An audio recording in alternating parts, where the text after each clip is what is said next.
wanted to get your perspective on this since you're a criminologist. The Yes. argument is sometimes made, especially in the social sciences, that laws against a particular behavior don't restrict the amount of times that behavior is happening. So a lot of libertarians like to talk about, oh, well, prohibition didn't lower alcohol usage. So abortion laws aren't going to lower the amount of time abortions are performed. I wanted to get your perspective on that. Oh, that's very easy. We know that that can't be true based upon their data. What I do, I always try and beat the other side on their own playing field. And the way that I do that is to use their own statistics. Okay, now we know roughly, we can estimate that there were approximately 100,000 illegal abortions that were performed every year in the 10 years or so leading up to Roe versus Wade.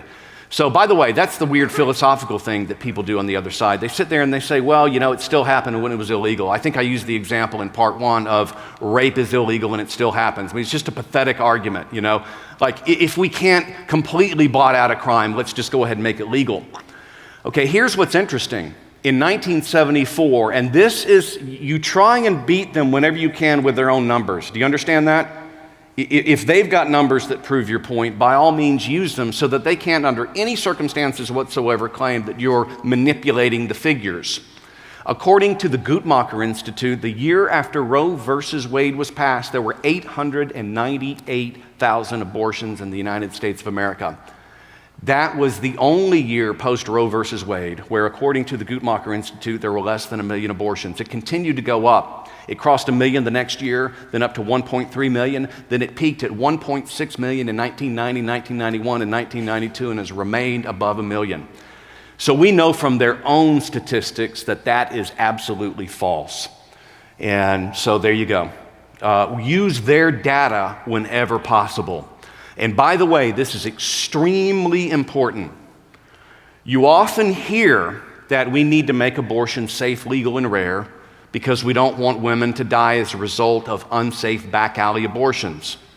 I agree that when a woman dies under those circumstances, that's a tragedy. But here's the problem.